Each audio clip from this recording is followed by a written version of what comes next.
Public opinion across Southeast Asia has been sharply stirred in recent days by the news that the tycoon behind Prince Group was suddenly arrested in Cambodia and almost immediately extradited to China.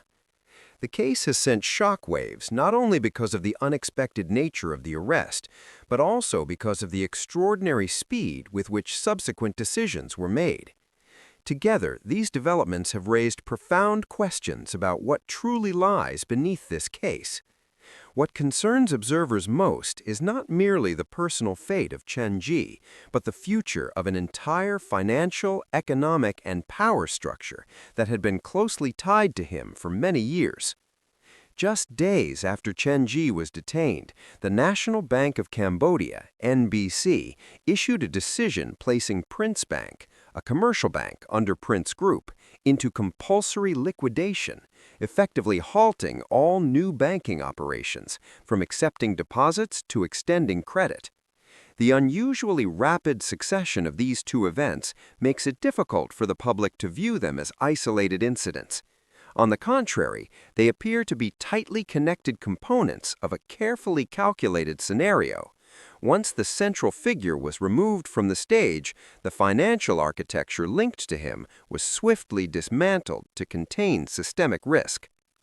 What is particularly striking is that the decision to extradite Chenzhi to China runs counter to common principles of international legal practice.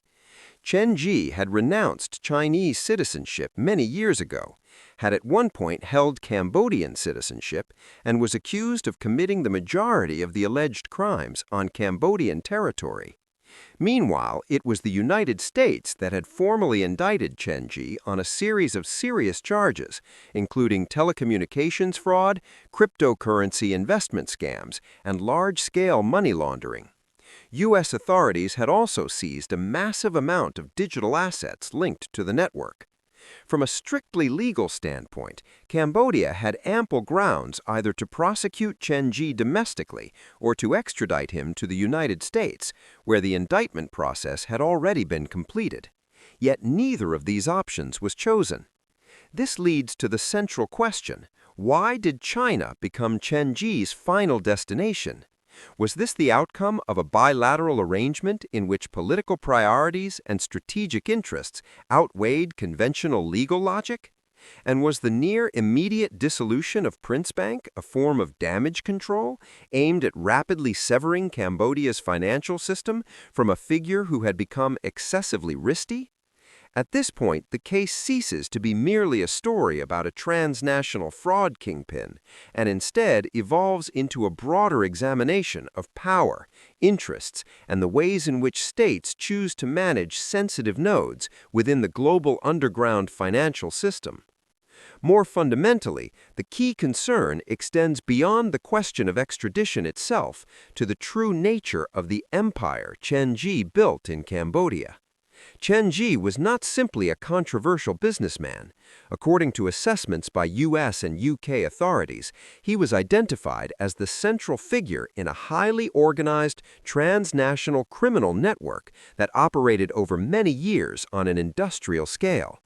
Official allegations from Washington and London state that Chenzhi orchestrated telecommunications fraud rings, cryptocurrency investment scams, and extensive money laundering through a web of companies and assets spanning multiple jurisdictions. Even more disturbing, investigators have accused the network of being directly involved in human trafficking. Hundreds, possibly thousands of workers from various countries were allegedly lured to Cambodia with promises of high-paying jobs, only to be detained, threatened, and coerced into participating in online scam operations. At the core of this criminal ecosystem were so-called phone farms operating on an industrial model. Rather than relying on small groups of individuals manually sending messages, Chenzhi was accused of building automated systems involving tens of thousands of fake social media accounts. These accounts continuously posted content, added contacts, and interacted with one another to create highly credible digital personas. Through these fabricated identities, victims around the world were targeted and drawn into carefully scripted cryptocurrency investment schemes designed to extract their savings. What makes this especially troubling is that the entire system operated openly on Cambodian soil for years and was only exposed once Western law enforcement agencies became directly involved. As a result, the Chenzhi case can no longer be framed as a domestic issue of any single country. It has become a global criminal dossier in which every decision regarding extradition or prosecution carries consequences far beyond Cambodia's borders. From this dark underside of a transnational fraud empire, another critical question emerges. How were the enormous financial flows generated by this system managed and concealed for so long?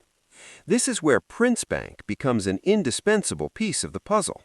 If the phone farms were the machines that generated illicit profits, then the financial system was the mechanism that determined the ultimate fate of that money. Prince Bank was a commercial bank owned by Prince Group, the conglomerate founded and controlled by Chenzhi.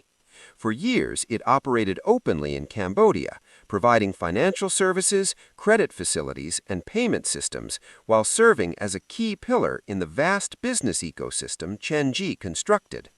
However, once Chenzhi was arrested and extradited, the NBC's response was remarkably swift.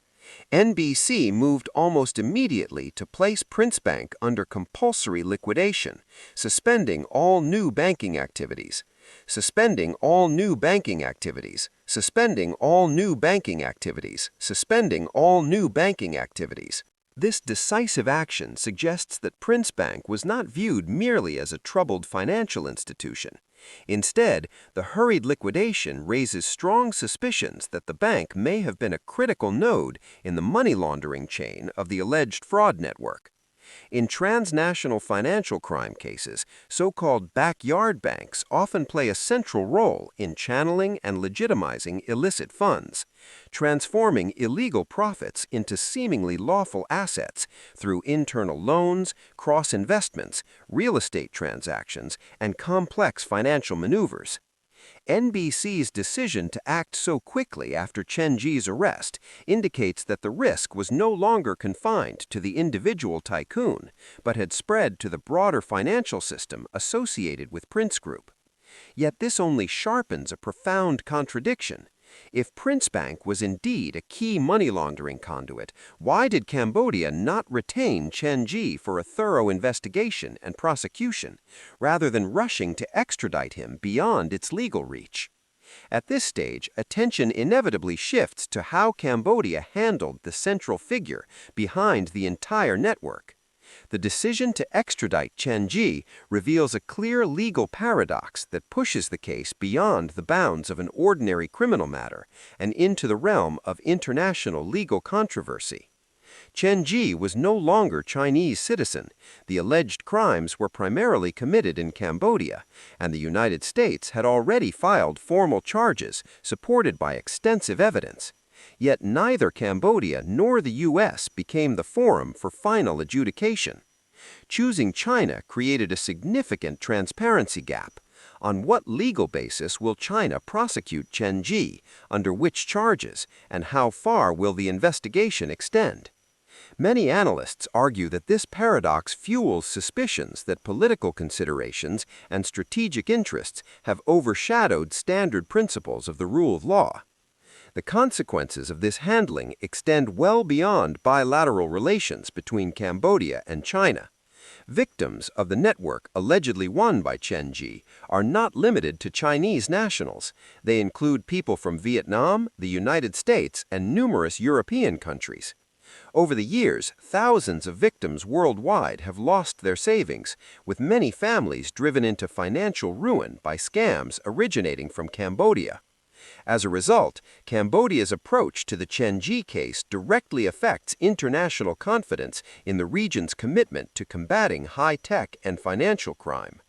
The absence of a public trial and the lack of coordination with the country that formally indicted the suspect have raised serious concerns about transparency, accountability, and adherence to international legal norms. Taken as a whole, the Chenzhi case is far more than the arrest and extradition of a single individual. It represents a critical stress test for international justice at a moment when the boundary between the rule of law and political calculation is being placed under intense scrutiny. At the same time, the case exposes the darker realities behind certain business empires in Cambodia, where economic power, political relations, and transnational organized crime may intersect in deeply troubling ways, leaving consequences that extend not only across national borders, but across the global financial system itself. Thank you for watching this story. If you found it meaningful, please subscribe, turn on notifications, and share this video. And now it's time to say goodbye. Thank you for staying with Societal Stories.